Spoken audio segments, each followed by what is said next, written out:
Hi, I'm Shashank Bhargava, and you're listening to Three Things, the Indian Express news show. In this episode, we talk about how the Prime Minister's security is planned and what possibly went wrong in Punjab. We also give you a quick update about the bully by GitHub case. But first, we talk about India's third COVID-19 wave. The coronavirus cases in India are seeing a massive surge right now. People are getting infected faster than ever before. Like yesterday alone, the country recorded over 90,000 cases. Cities like Delhi and Mumbai saw over 15,000 and 20,000 cases respectively. For Mumbai, this was the highest single-day rise ever. In this segment, Amitabh Sinha, Indian Express's resident editor from Pune, who has been reporting extensively on the coronavirus numbers, now joins us to talk about this latest surge. Amitabh, India's third wave has already started. Could you talk about the kind of rise in cases that we are seeing right now, and how does this rise compare with the second wave? So quite clearly, this is the most rapid, most quickest increase that we have seen in this pandemic so far. And we are talking about an increase from somewhere around 8 to 10,000 cases per day to 90,000 that was on Wednesday. And today we would be expecting somewhere around, it would be crossing 1 lakh. Now, this has happened in barely 1 week's time currently. We were less than 10,000 on 28th of December, and we were 90,000 on 5th of January.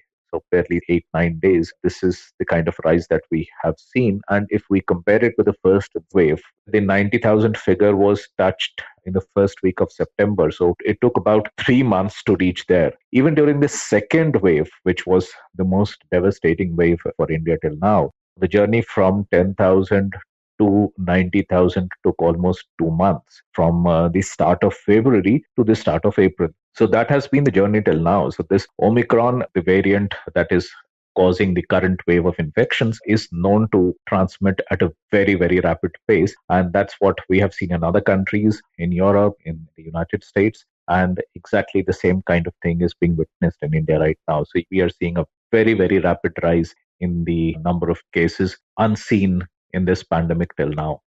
And are we also seeing a lot of hospitalizations at this point?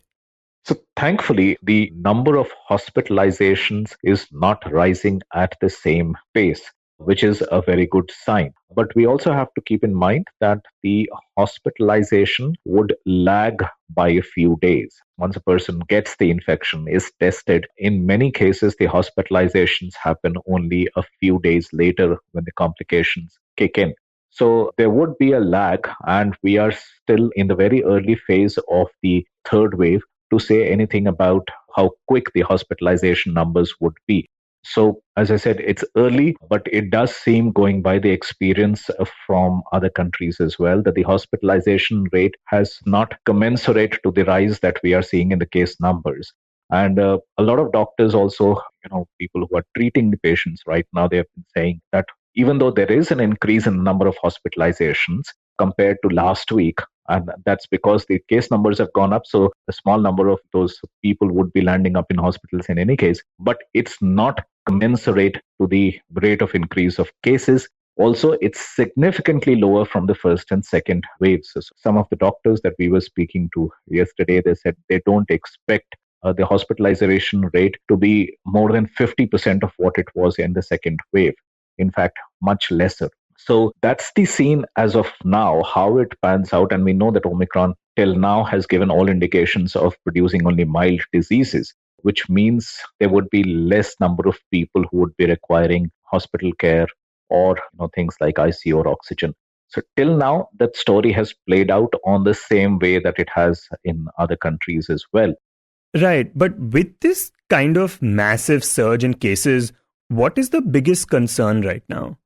So the warning that has been given by all the scientists and all doctors is because there would be so many patients in a very small period of time, the number of cases would be so high that even very small percentage of people requiring hospitalization would still result in overwhelming your health infrastructure. So that is one thing that we need to be concerned about, that in earlier phases, when there was a gradual increase in the number of people getting infected, even if there were slightly higher number of people who were requiring hospitalization, the people were getting inside the hospital and coming out. So there was some accommodation available in the hospitals. But if we see very large number of people getting sick at the same time or getting infected at the same time, then even a very small proportion of that, needing hospitalization would overwhelm the hospitals. That is the fear, and that is what everyone is cautioning at us against.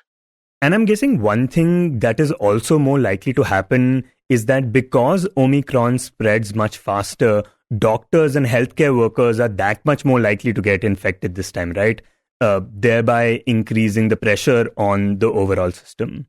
Yes, of course. And not just the doctors and healthcare hospitals, of course, they are very critical. And if a lot of people amongst them get infected, then of course it cripples your health infrastructure even further. But as we have seen in a lot of other countries, a lot of other services are getting disrupted because large number of people are getting infected at the same time. So this massive cancellation of flights that we saw around the New Year's time in Europe and America was triggered because of this, because lots of crew members got infected at the same time and had to be quarantined.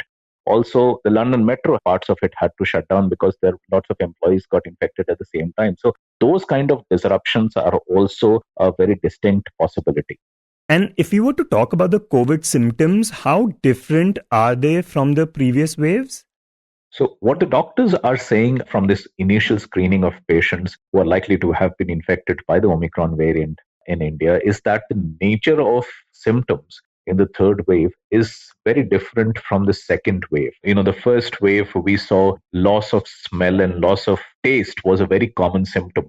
No, we haven't seen it during the third wave so far. Not many patients have reported that. Similarly, during the second wave, breathlessness was a very, very common occurrence. A lot of people were short of breath, needing oxygen support and all. So that kind of thing is not very visible this time. So the symptoms this time are common, some amount of fever, also a cough, running nose. These symptoms have been there earlier as well, but some of those characteristic symptoms that were evident in the first and second waves are missing. Now, by all accounts, it does seem that mostly milder form of disease is being produced by Omicron. But doctors are very cautious, and as they have been saying repeatedly, is that as more and more people get infected, a small proportion of that would be requiring hospital because of their old age, because of their weak immunity, because of their comorbid conditions. And it can be very dangerous for them if a large number of people require medical attention at the same time. And I suppose this is what happened to the one Omicron-related death we have seen so far. The man who was from Rajasthan, he was elderly and he had comorbidities. He had diabetes, basically. Yes. And Amitabh, do we have a sense of how long this wave might last, considering it's rising so rapidly? So we really don't know. We have no idea to say how long is it going to last. Number one, how high is it going to go? In other countries, we have seen in Europe and in the United States, many of the countries have been reporting peak of their third wave is between 2 to 4 times higher than their previous peak. So that's not necessary to be repeated in India. It's not essential at all, but we really don't know. I mean, we can't speculate as to how high it's likely to go, and we can't speculate how long it's going to last. As it is, while we are speaking, most likely we will already see the peak of the first wave getting breached. The first wave peak had come at around 98,000 cases. So most likely that would be breached in any case. The peak of the second wave was 414,000. The hope is that it doesn't go up that far, but we really don't know. Nobody knows.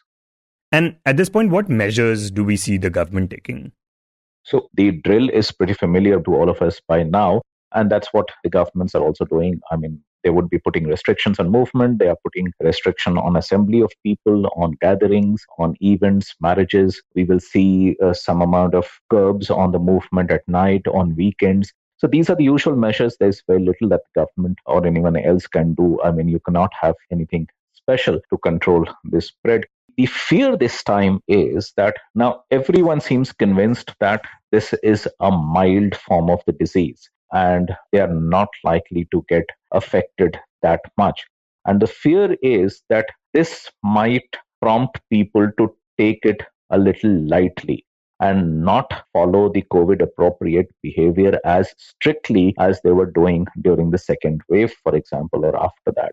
Now, if that happens, then of course the case numbers and the infection can go up much higher. And we can already see that happening. I mean, probably people are not taking it as seriously. And that's what we saw in Europe and in the United States as well in the last week of December, in the run up to Christmas and New Year. There were large assemblies, there were parties going on, there was some revelry also. So the COVID appropriate behavior wasn't being practiced as much as it should have been.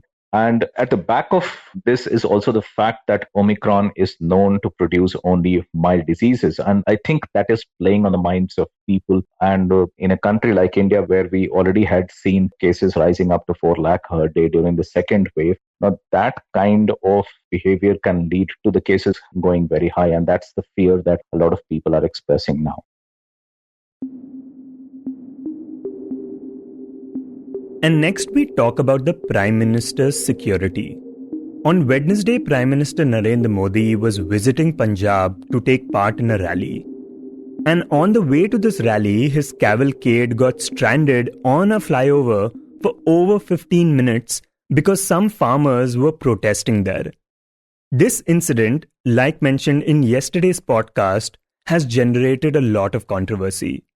Since then, the Ministry of Home Affairs has sought a report from the Punjab government on what it called a major lapse in the security of the Prime Minister. President Ramnath Kovind yesterday invited PM Modi and had a 30 minutes meeting with him on this issue. And now, even the Supreme Court plans to take up a plea today seeking a court-monitored probe into the matter. So the question is, how is the security of the Prime Minister planned? And what is supposed to happen when there is a sudden change in it, like the one that happened in this incident? To talk about this, Indian Express's Deeptiman Tiwary, who reports on government agencies, joins us to talk about it. Deeptiman, what actually goes in the security of the Prime Minister, especially when he's traveling? Prime Minister's security is actually planned to the last detail, well in advance of his visit. It is the responsibility of the Special Protection Group, which provides security to the Prime Minister to chalk out everything. It does this in coordination with central intelligence agencies, state intelligence agencies, state police, and other stakeholders, which also include district magistrate and to the district that he is traveling to, and can involve paramilitary forces if the state has requisitioned them. So all those things. For this, the SPG, 3 days before the PM's visit to any place, holds a meeting of coordination, which is called Advanced Security Liaison. Now, in this Advanced Security Liaison meeting, officials from SPG, the Intelligence Bureau, local intelligence units of the state police, generally the district SP in which he is traveling to, and some top state police official who will, in case he's traversing 2-3 districts, then the district magistrate and all are present in that meeting. When he travels to some border areas or something, then army officials are also present. Suppose he travels to Jammu and Kashmir, then army officials are also present in that meeting. So depending upon where he is going, different set of officials can be present in that meeting. Basically, those who would be stakeholders in his security. Okay, so in this meeting with all the stakeholders, what are the kind of things that are discussed? So in that, everything to the last detail is planned. When is the PM going to land? How is he going to come to the state? Is he going to fly? Is he going to take a train? Is it going to come by road? Once he lands, how is he going to reach the venue? Is it by helicopter or by road? Once everything is planned, and this is based on all the intelligence inputs which have been provided by the Intelligence Bureau or the local intelligence unit as to what are the potential threats, if there could be protests, or if there are inputs about some group trying to target the PM or whatever. Based on that, these decisions are taken and route is planned as to what road he will take to reach the venue. Even if he is flying to the helicopter, sometimes the helicopter cannot reach the exact venue.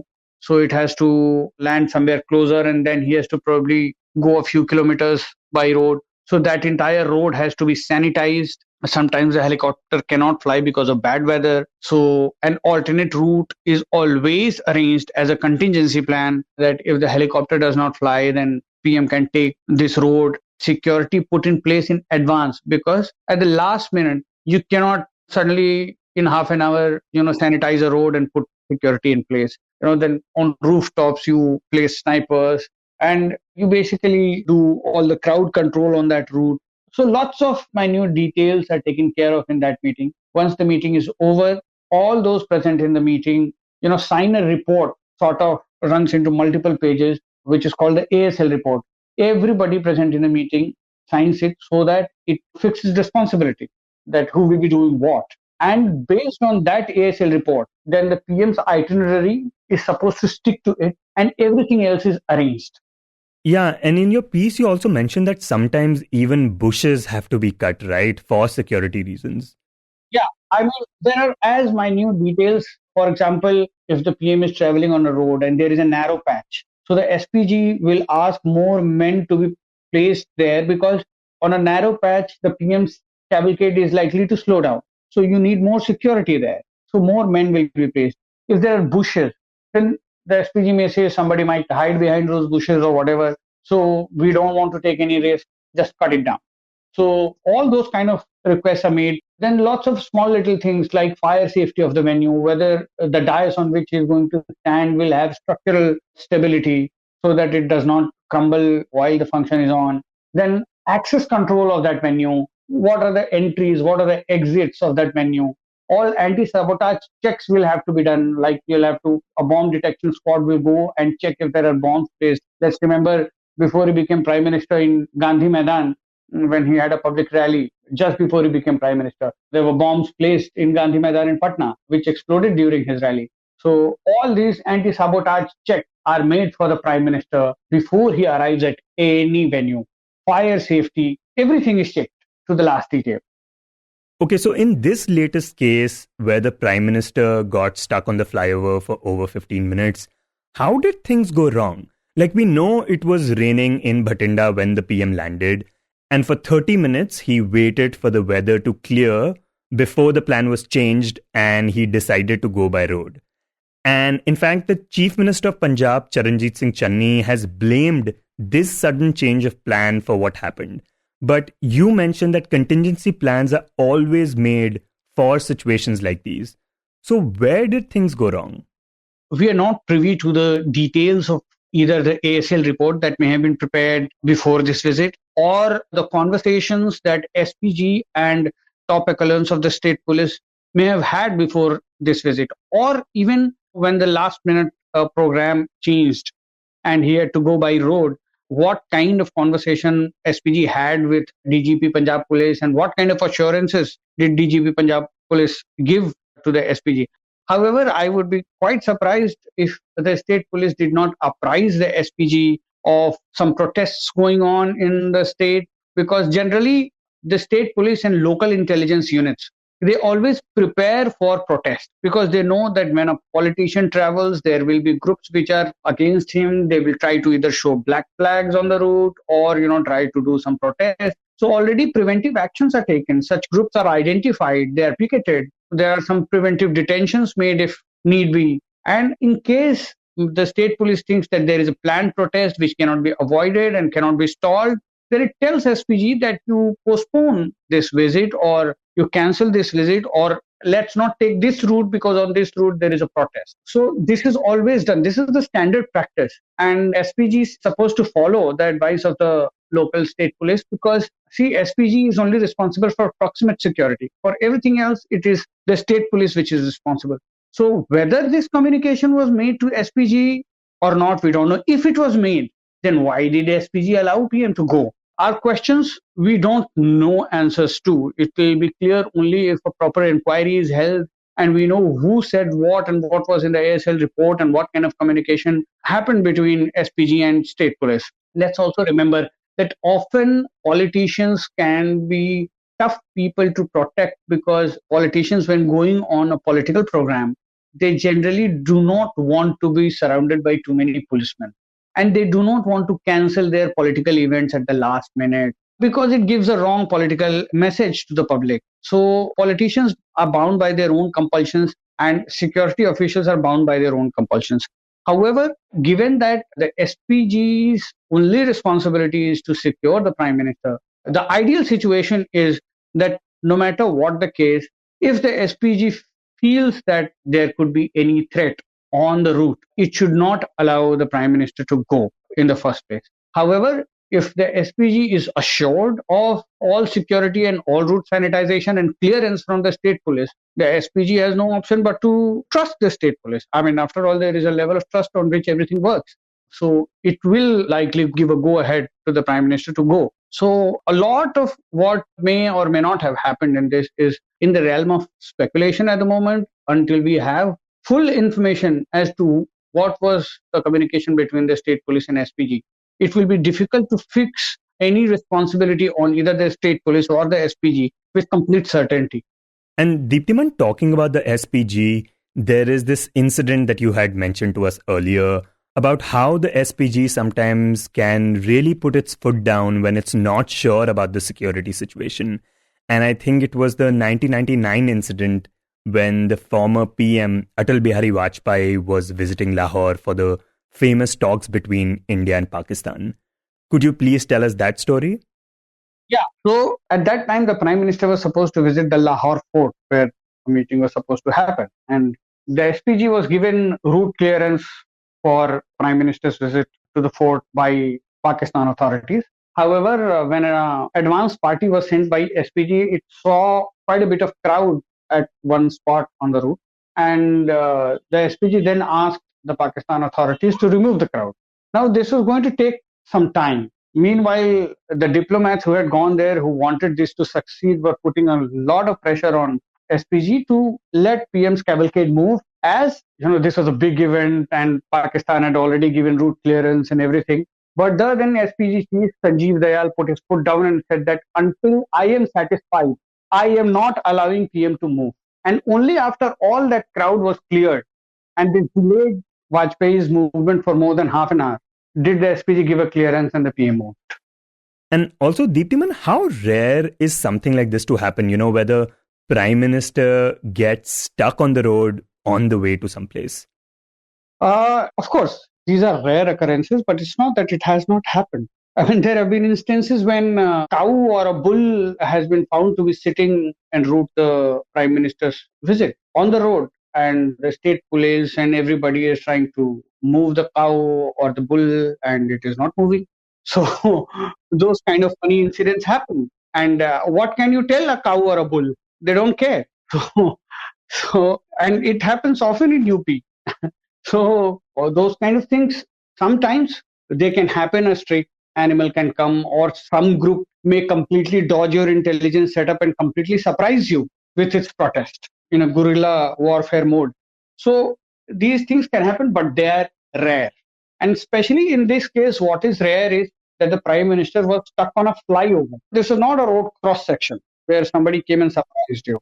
So somewhere the Punjab police would be found at fault. At least it should have secured the entry and exit of the flyover, because on top of a flyover, the Prime Minister is very vulnerable.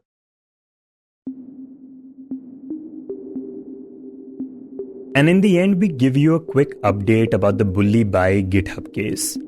Yesterday, the Delhi police arrested a 21-year-old engineering student from Assam for allegedly creating the website which published photographs of Muslim women without their consent and added degrading comments about them, implying that they were up for auction.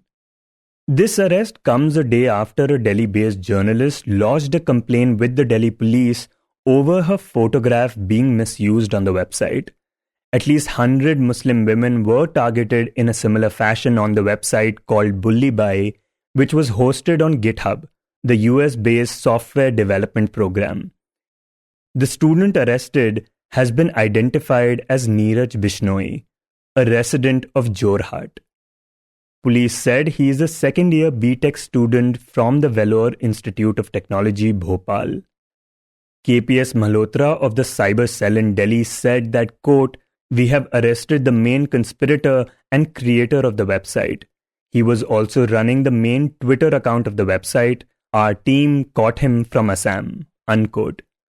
Sources have said that they tracked Bishnoi's IP address as part of the investigation, and according to the Assam police, their Delhi counterparts had contacted them to help carry out the secret operation. Officials have also said that Bishnoi lives in the Digambar Chowk area of Jorhat, one of the Upper Assam's biggest towns, adding that while there is information that he is a student of VIT in Bhopal, his father said he was studying in Delhi. The officials said that they will get more information on him soon.